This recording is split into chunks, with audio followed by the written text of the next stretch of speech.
Eu não sei se você sabe disso, mas tem três novelas que já ajudaram a acabar uma guerra. Acabar não, a parar por algum tempo. Eu vou falar quais são essas três novelas e também vou falar da novela brasileira que talvez pudesse ajudar nessa guerra aí da Ucrânia. Mas o Ziel, do que se trata essa guerra, vou falar.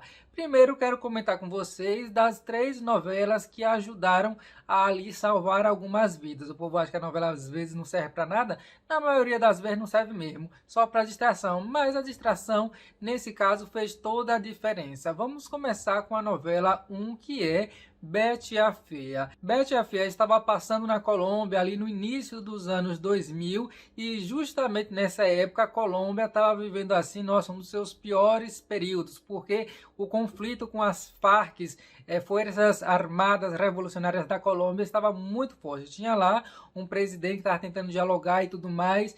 Naquela época, a Colômbia era vista como o patinho feio da América Latina, porque era o único país da América Latina que tinha uma guerra, um conflito assim, em uma escala grande. Então, acabou que Betty, a personagem, se tornou mais ou menos uma alegoria da própria Colômbia. Então, quando o autor Fernando Gaitán colocou lá no roteiro que Betty talvez fosse se vender ali, né, ganhar um suborno e tudo mais, o presidente teve que ligar lá para o autor para pedir que ele não fizesse isso, porque nesse momento a única coisa que estava salvando a Colômbia da má fama era Betty a Fea. E também os colombianos precisavam ter ali algum fio de esperança. Ou seja, além da novela conseguir conquistar todo mundo ali, os civis, né, todo mundo queria assistir Betty, ela ganhou uma importância a nível político. E não só político, como também bélico, porque as Farc, que é esse poder aí paralelo e tudo mais,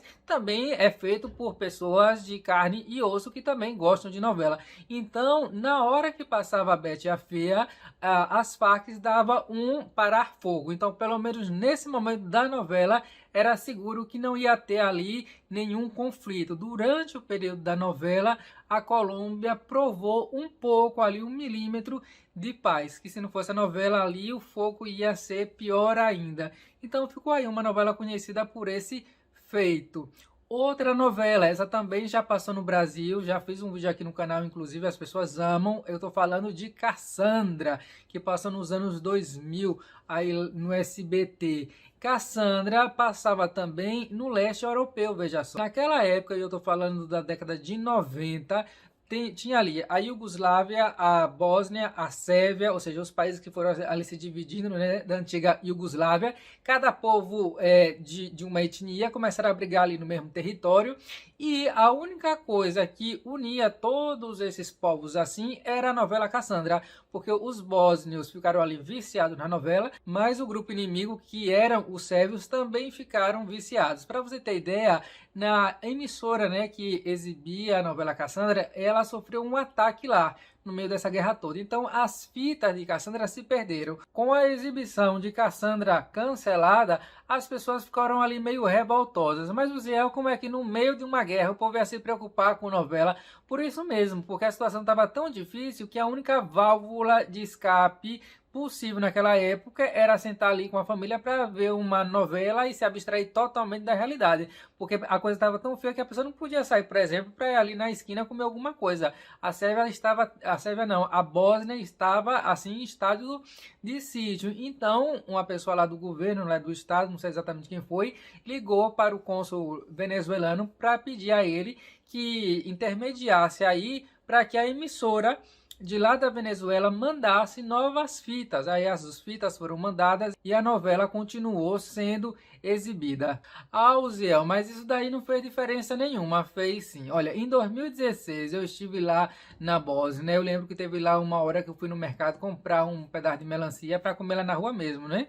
Eu tava ali passeando e tudo mais. Aí eu comprei, falei, onde é que eu vou comer isso aqui? Ah, vou aqui nessa praça. Quando eu sentei na praça, tinha umas coisas assim brancas e tal, não tinha me ligado. Quando eu fui prestar atenção, era túmulo. lá na Bósnia tem túmulo em qualquer lugar que você possa imaginar, do lado de hotel, dentro de igreja, é assim, ao céu, não tem nem parede do cemitério, de tanta cruz que tem, uma coisa assim impressionante.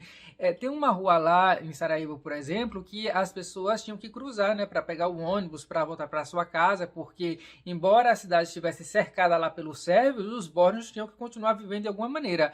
Só que alguns atiradores sérvios ficavam lá com seus rifles em alguns edifícios. Então, quando o pessoal lá da Bósnia tinha que cruzar a rua, eles podiam ser alvejados, porque ficavam lá esses caras atirando. Passei lá por essa rua, até hoje tem lá vários buracos de bala. Então, perceba só, nesse momento que passava a Cassandra na televisão, pelo menos nesse momento, os bósnios sabiam que podiam passar, por exemplo, nessa rua que não ia ter ninguém atirando, porque até os atiradores paravam nesse momento para assistir a novela. O sucesso da novela foi tanto que a Sérvia, que é vista, né, ficou vista como os grandes vilões e tudo mais e tal, eles na TV deles fizeram um concurso para escolher a Cassandra da Sérvia. Aí a Cassandra, a Koraima, ela foi chamada, a atriz foi chamada para ir lá. Tempos depois ela foi, e aí eu li que um cara lá louco tentou até assassinar ela, porque dizendo que queria livrá-la do sofrimento. Eu acho que ele pensou que ela era realmente a personagem, ou seja, um louco completo. Enfim, eu aqui no canal já tinha comentado que eu ia fazer uma entrevista com a Koraima Torres, falei com ela em novembro, a gente chegou até a marcar data, horário e tudo, mas assim, um pouquinho antes ela escreveu para mim desmarcando, porque teve um problema lá na produção que ela ia fazer, então mudaram o horário e tudo mais. E aí eu não falei mais com ela. Vou tentar outra vez, talvez daqui a uns 15 dias, vou ver se eu mando uma mensagem lá para ela. Não prometo nada, mas de todo modo se inscreva no canal, porque se você estiver inscrito, inscrita, se eu fizer essa entrevista, que eu não sei se eu vou fazer, mas se eu vier a fazer algum dia, você já está aqui, tá bom? Inclusive, quando passar uma propaganda nesse vídeo, ao invés de você pular, escreva aí embaixo nos comentários, você assistiu Cassandra, você gostou de Betty a Fea, que outra novela você acha que você se viciou tanto que seria capaz até de fazer também, dar uma apaziguada numa guerra? Escreva aí embaixo nos comentários. Se você quiser entender melhor como foi tudo isso lá na Bósnia, eu indico dois filmes, um chamado Quo Vadis, Aida, que é do ano passado, concorreu ao Oscar, e tem um outro que se chama Na Terra de Amor e Ódio, que foi dirigido pela Angelina Jolie. E agora eu venho com a terceira novela que realmente deu uma grande ajuda ao Líbano, que na década de 80 vivia lá uma guerra que já durava anos, uma guerra civil, entraram também os israelenses ali pelo sul e tudo mais. É muito complicado poder explicar como era essa guerra lá, né, no Líbano. Mas o importante é saber que havia um conflito, havia bomba, ou seja, era um lugar realmente perigoso para se viver. E nessa época a Televisa fez uma novela chamada Tu ou Nadi, que era protagonizada pela Lucía Mendes e também pelo Andrés Garcia, que fez lá O Privilégio de Amar. Lembra dele? Pois essa novela é de 1985. Nesse ano mesmo foi lá para o Líbano.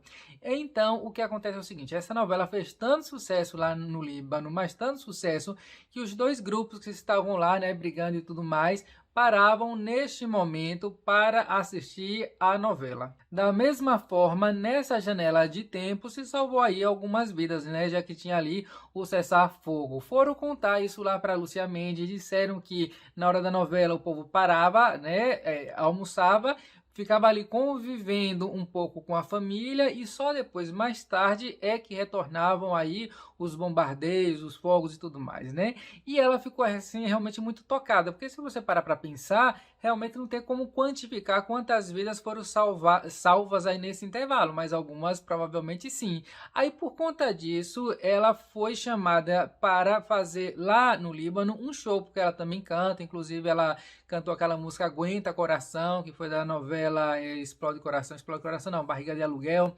E aí ela disse que ia, assinou lá, disse que ia assim se apresentar, mas todo mundo falando para ela não ir. Como é que tu vai lá? Tu tá doido? É? Lá ainda tem bomba, é um lugar perigoso e tal. Ela, não. Mas se eles querem que eu vá, eu tenho que agradecer de alguma maneira, não sei, talvez trazer um pouco assim desse alento, né? Já que eles gostam tanto, gostariam de me ver. Então, ela foi. Eu vi que teve assim 80 mil pessoas. Ela falou em 200 mil, mas o que eu li achei 80. De toda maneira, muita gente. E ela conta que foi um dos momentos mais marcantes de sua vida, porque dentro desse estádio estava lá tanto cristãos quanto os muçulmanos. Para ela não teve preço, porque ali naquele momento, até grupos ali que se estranhavam e tudo mais, ficaram juntos. E ela depois gravou uma entrevista lá no centro de Beirute, o centro todo acabado e tal. Ela fez uma entrevista muito bonita. Eu vou deixar aí o link para vocês verem essa entrevista dela. Eu achei assim eu não sabia disso realmente. Fiquei assim impressionado. E o Zielko é a novela que pode ajudar nesse negócio aí da Ucrânia. Por incrível que pareça, uma novela que pode fazer as tropas lá dos russos ficarem pelo menos assistindo e fazendo um cessar-fogo, talvez fosse Tropicaliente. Eu digo isso porque eu tenho alguns amigos russos. Eles sempre me disseram que Tropicaliente lá no México, lá na Rússia, foi assim um sucesso, que todo mundo parava tudo.